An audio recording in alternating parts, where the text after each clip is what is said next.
Hi everyone, I hope you are doing good. Welcome to Hoshiyar.com. So last video में हम लोग print खेल रहे थे, कैसे किसी चीज़ को डिस्प्ले करना होता है वो देखें हम लोग. आज हम लोग देखेंगे about something called as variables. And we know that कुछ भी जानने से पहले we should know the problem statement, right? Because इस सीरीज़ का मेन चीज़ ये है कि भाई प्रॉब्लम स्टेटमेंट क्या है जिसको वो पर्टिकुलर कॉन्सेप्ट सॉल्व कर रहा था, राइट? सो अब लेट सपोज कि ये हमारा कुछ मेमोरी एरिया है. Okay, it is some kind of हमारा मेमोरी. अब मेमोरी में क्या होता है कि लाइक बहुत सारे, अगेन मैं ज़्यादा टेक्निकल नहीं जाऊँगा कि बिट्स बाइट्स ये वो होता है, बट हाँ मेमोरी में क्या होगा कि बहुत सारे काइंड ऑफ स्पेसेस होंगे, राइट? मेमोरी मतलब ही क्या होता है, स्पेस, राइट? तो ऐसे ही ढेर सारे स्पेस होंगे. तो अब क्या होता है कि मेमोरी का यूज़ क्यों हम करते हैं? कुछ ना कुछ स्टोर करने के लिए. आप फ़ोटो खींचते हो, मेमोरी में सेव होती है. वीडियो रिकॉर्ड करते हो, मेमोरी में सेव होती है. किसी का नाम, नंबर, सब चीज़ कैसे सेव होता है? मेमोरी में सेव होता है. तो अब मेमोरी में कहाँ पे सेव होता है, राइट? अब जैसे try to think in terms of real world पहले, कि अगर आपको किसी के घर जाना होता है तो वो आपको क्या देते हैं? एड्रेस देते हैं, राइट? तो कहीं ना कहीं अर्थ पे, हमारे प्लैनेट अर्थ पे क्या है, एक ज़मीन है, ठीक है? और ज़मीन पे क्या है, एक पर्टिकुलर प्लॉट है. उस प्लॉट ही पे वो लोग ने क्या किया, अपना घर बना लिया, ताकि हाँ किसी को भी बताना हो कि हम भाई कहाँ रहते हैं. तो मे बी हम लोग सिल्क बोर्ड के पास गली नंबर 9 में रहते हैं, समथिंग लाइक दैट. तो वैसे ही इस मेमोरी में भी क्या होता है कि हम लोग कुछ भी सेव किए, लेट सपोज हमने एक वैल्यू सेव किया है 101, या फिर कोई नेम सेव किया है मे बी समथिंग लाइक दीप.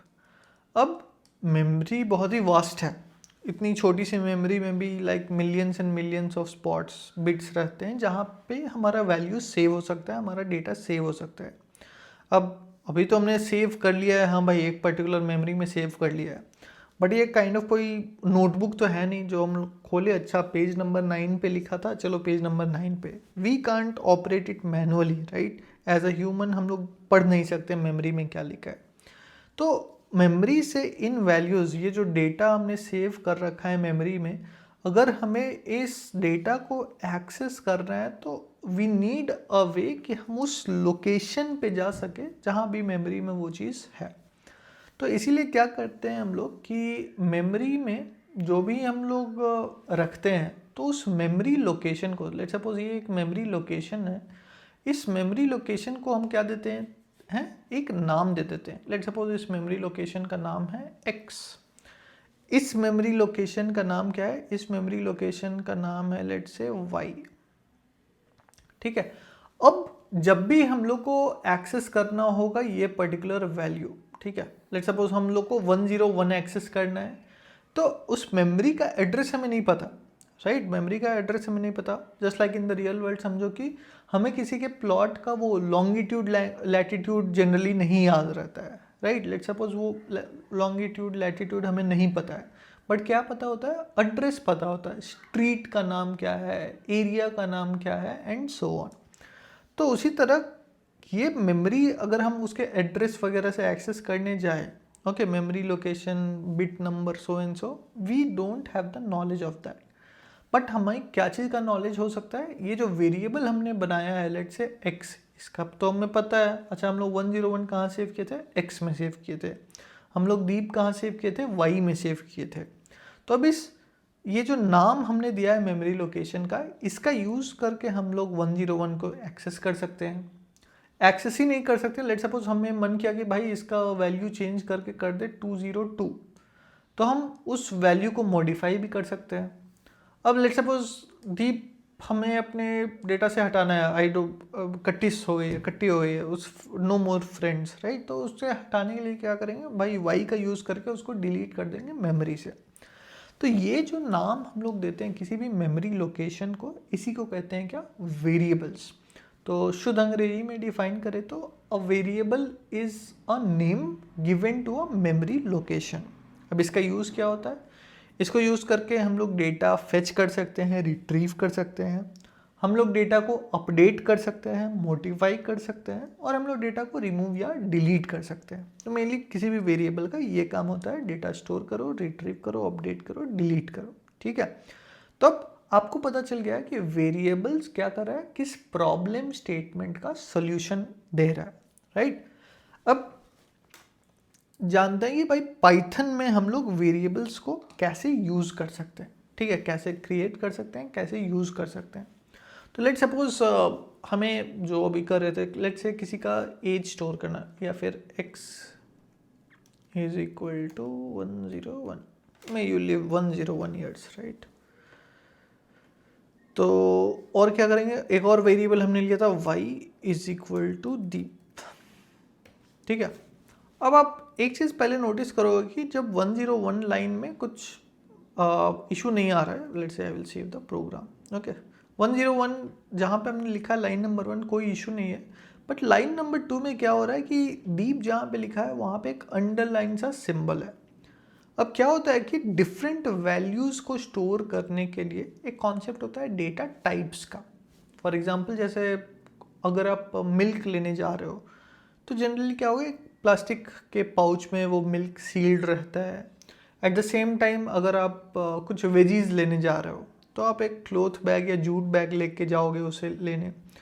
अगर आपको पानी पीना है आप जनरली ग्लास का यूज़ करोगे, अगर आपको करी खानी है तो एक बाउल का यूज़ करोगे। तो अलग अलग मटेरियल्स के लिए क्या होता है, अलग अलग टाइप के यूटेंसिल्स होते हैं, पैकेजिंग होती है, राइट।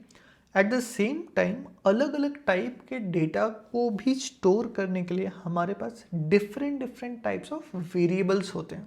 कौन स्टोर करता है डेटा को इन कंप्यूटर्स मेमोरी? वेरिएबल। तो जैसे ही डेटा डिफरेंट डिफरेंट टाइप का होगा, वेरिएबल्स भी डिफरेंट डिफरेंट टाइप के होंगे, और वो वेरिएबल किस टाइप का डेटा स्टोर कर सकता है वो बताता है उस वेरिएबल का डेटा टाइप। तो डेटा टाइप एक मैकेनिज्म है, एक ऐसा कॉन्सेप्ट है जो बताता है हम किसी वेरिएबल में किस टाइप के डेटा को स्टोर कर सकते हैं।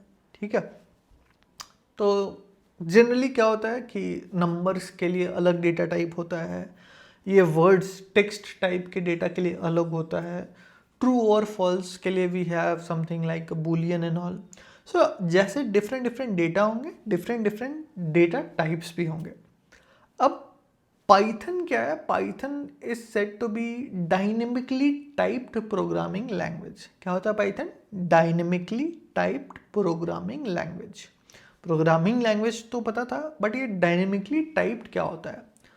अब डायनेमिकली टाइप जाने के लिए हम लोग जानना पड़ेगा कि डायनेमिकली टाइप जो प्रोग्रामिंग लैंग्वेजेस नहीं होते हैं उनमें क्या होता है। तो let's take example for Java. अगर जावा में हमें कोई वेरिएबल डिक्लेयर करना है जिसमें एक इंटीजर स्टोर करना है, तो हमें लिखना पड़ेगा something like int x is equal to 101, something like this. तो जावा में क्या होता है, एज अ प्रोग्रामर हमें बताना पड़ेगा भैया x का डेटा टाइप क्या है, ये जो वेरिएबल x है इसका डेटा टाइप क्या है, ये हमें जावा में बताना पड़ेगा, क्योंकि वो डायनेमिकली टाइप नहीं है, at least previous versions. But Python क्योंकि ये डायनेमिकली टाइप्ड है, पाइथन नहीं बताना है वेरिएबल्स को। प्रोग्रामर को क्या करना है, programmer has to just give the value, भैया हमें x में 101 स्टोर करना है, बस इतना प्रोग्रामर को बताना है। अब पाइथन क्या करेगा, रन टाइम बोले तो जब हम यहाँ पे लिखते हैं right py space demo dot py, enter press करते हैं तो आउटपुट आने वाला होता है, राइट। तो वो जो फेज़ होता है जब हम प्रोग्राम को रन करते हैं लिख के py space demo dot py enter, उस फेज़ को कहते हैं रन टाइम फेज़। और प्रोग्रामिंग में जो भी चीज़ रन टाइम पे होती है उसको हम लोग डायनेमिक से भी बोल सकते हैं, डायनेमिक भी बोल सकते हैं, ठीक है।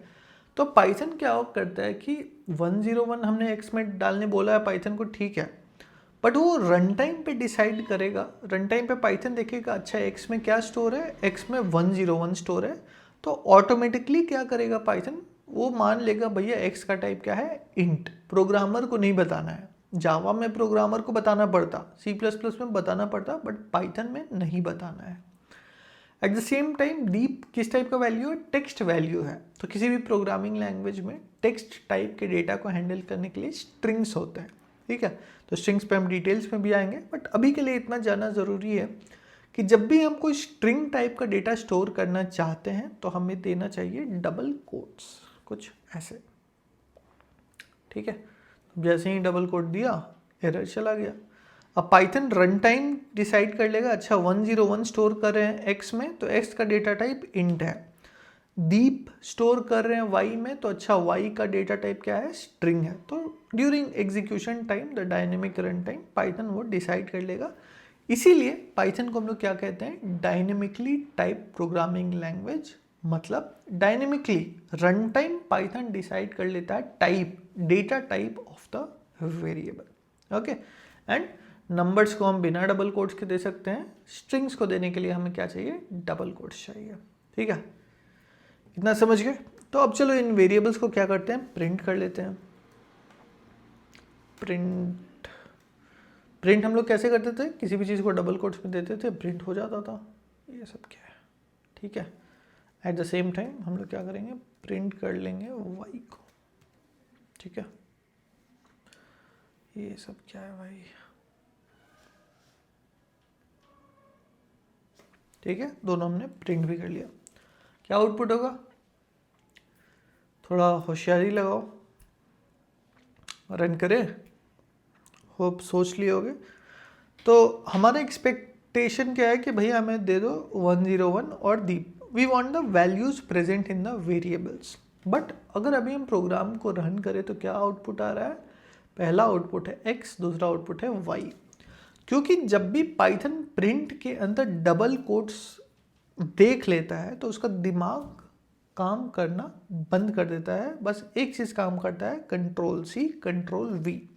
तो बेसिकली जो भी आप डबल कोट्स के अंदर देते हो पाइथन उसको exactly as it is print कर देता है बिना अपना दिमाग लगाए। एक्सेप्शंस हैं बट उस पर बाद में। तो अब हमें क्या बोलना है पाइथन को, पाइथन हमें x नहीं प्रिंट करना है, हमें कैरेक्टर x नहीं प्रिंट करना है, बल्कि x के अंदर जो वैल्यू है वो प्रिंट करना है। सिमिलरली हमें y प्रिंट नहीं करना है, y के अंदर जो वैल्यू है वो प्रिंट करना है। और उसके लिए हमें क्या करना पड़ेगा, हमें हटाना होगा ये डबल कोट्स, ठीक है। अब प्रोग्राम सेव करना प्लीज़ मत भूलिएगा। स्क्रीन को करते हैं हम स्प्राइट क्लियर है और उसके बाद हम प्रोग्राम को करते हैं रन। तो now you can see what we are getting is 101 and दी, ठीक है। तो अब ये चीज़ समझ गए, डबल कोट्स में दोगे तो एज इट इज़ प्रिंट कर देगा, विदाउट डबल कोट्स दोगे वेरिएबल तो उसका वैल्यू प्रिंट करेगा, ठीक है। अब तालियां बजते रहनी चाहिए भाई, आउटपुट आ गया। बट हमें बनना है प्रॉब्लम सॉल्वर, हमें बनना है डेवलपर। और एज अ डेवलपर हमें सोचना है कि भैया ये यूज़ कहाँ पे होगा। तो लेट सपोज आप एक आधार कार्ड टाइप का कुछ एप्लीकेशन बना रहे हो जहाँ पे आपने अपना डेटा एंटर किया है और वो आपको डेटा डिस्प्ले करेगा। अब एंड यूज़र को क्या दिखाई देगा, एंड यूज़र को बस आउटपुट दिखाई देगा, आपका प्रोग्राम दिखाई नहीं देगा। तो बेसिकली एंड यूज़र को दिखाई दे रहा होगा 101 और दीप। तो अब लेट सपोज किसी आपके रूम में या कोई फ्रेंड्स है, रैंडम कोई है, तो उन्हें बुला के ले आओ, पूछो भैया इससे क्या समझ में आ रहा है, राइट, 101 दीप से क्या समझ पा रहे हो। तो कुछ लोग बोलेंगे हाँ भाई 101 में भी किसी का रोल नंबर होगा, दीप किसी का नाम होगा। दूसरा कोई आएगा बोल सकता है अच्छा 101 फेवरेट नंबर होगा किसी का, और मे बी डीप जो वर्ड होता है, राइट, वो डीप गहराई वाला डीप, तो वो चीज़ लिखा होगा। तो यहाँ पे हमारा आउटपुट जो है वो सिग्निफाई नहीं कर पा रहा है कि वो चीज़ है क्या बेसिकली। तो इसीलिए आउटपुट को हमें करना चाहिए कि as user friendly as possible, okay. User friendly बोले तो अब अगर हम एक मैसेज दे दे भैया 101 क्या है या फिर दीप क्या है, तो that will be much better, ठीक है। तो अब मैसेज देने के लिए क्या कर सकते हैं, मैसेज देने के लिए हम कर सकते हैं something like let suppose 101 age है मेरा, तो I look young for my age, right. Age is equal to, इसमें स्टोर कर देते हैं x, अब something like name is equal to, इसमें स्टोर कर देते हैं y, ठीक है। जो भी मैसेज देंगे हम लोग डबल कोट्स में देंगे, जो वैल्यू देंगे जो वेरिएबल का नाम है उसको विदाउट डबल कोट्स देंगे, ठीक है। स्क्रीन करते हैं क्लियर, प्रोग्राम करते हैं रन। सो अब देखो आउटपुट प्रॉपर आ रहा है। अगर आप ये आउटपुट किसी को दिखाओगे एनी रैंडम पर्सन, तो उनके लिए एक मैसेज वेरी क्लियर है कि ऐसा एज है 101, नेम है क्या, नेम है दी, राइट। सो इस तरीके से ऑलवेज थिंक कि प्रोग्राम कितना यूज़र फ्रेंडली हो सके, क्योंकि हम प्रोग्राम से क्या करेंगे, एप्लीकेशंस बनाएंगे। एप्लीकेशंस हम अपने लिए नहीं बनाएंगे, बट अगर we have to make profit and all, तो उस एप्लीकेशन को वी विल वांट कि जितने ज़्यादा मास यूज़र्स तक पहुंच सके वो पहुंचे, और इसीलिए एप्लीकेशन के आउटपुट को बनाना होगा user friendly, convenient for the user. Basically user को ज़्यादा मेहनत ना करना पड़े, वो देखे समझ जाए, ठीक है। तो इस तरीके से हमें प्रोग्राम्स को और बेटर बनाना है। अब इस वीडियो को एंड करूँगा मैं एक प्रॉब्लम स्टेटमेंट से। तो प्रॉब्लम स्टेटमेंट ये है कि लेट्स से मेरा नाम है, सॉरी मेरा एज है 101, ओके, और मेरा नेम क्या है, मेरा नेम है दीप। तो पहली चीज़ तो again as a good programmer हमें क्या करना चाहिए, गुड प्रोग्रामिंग प्रैक्टिसेस फॉलो करनी चाहिए। तो जनरली जब भी हम लोग वेरिएबल का नेमिंग कर रहे हैं, वो सिग्निफाई करना चाहिए पर्पस। तो यहाँ पे x की जगह हम लोग यूज़ कर सकते हैं एज, y की जगह यूज़ करना चाहिए नेम। टेक्निकली कोई डिफरेंस नहीं है, आउटपुट आपको दोनों में मिलेगा, but this is a better programming practice, ठीक है। आउटपुट में कोई डिफरेंस नहीं आएगा, ओके। एज वही same output as earlier. But अब क्या है कि अगर कोई सीनियर प्रोग्रामर या फिर आप लेट सपोज 2 साल तक काम किए हो कंपनी में, आप चेंज कर लिए, आप स्विच कर लिए, आपकी जगह जो नेक्स्ट डेवलपर आएगा, अगर वो भी इन वेरिएबल्स को देखता है तो वो समझ जाएगा एज क्या है या फिर नेम क्या है, right. At the same time इसके लिए एक और चीज़ है प्रोग्रामिंग में, जो कि है कमेंट्स, ओके। बट कमेंट्स के बारे में हम लोग में भी नेक्स्ट वीडियो में बात करेंगे। और हाँ, जैसा कि मैं बोल रहा था, कोई प्रॉब्लम स्टेटमेंट है। प्रॉब्लम स्टेटमेंट अब ये है कि भाई लेट सपोज मेरा एज 101 है, मेरा नाम दीप है, तो ये मेरे लिए ये प्रोग्राम परफेक्टली आउटपुट दे रहा है, right, 101 Deep. But let's say we get lucky, हमारा प्रोग्राम यूज़ करते हैं Alia Bhatt, okay. Alia Bhatt is like sweet 16 and all, like 27-28 साल की होंगी, उनका एज तो वो है, और उनका नाम क्या है, उनका नाम है आलिया। तो उनके लिए क्या ये आउटपुट सही है? Definitely not. तो अब इन वैल्यूज़ को हम लोग कैसे लाइक मोर कस्टमाइज कर सकते हैं, वो हम लोग जानेंगे नेक्स्ट वीडियो में। तब तक बनते हैं थोड़े और होशियार।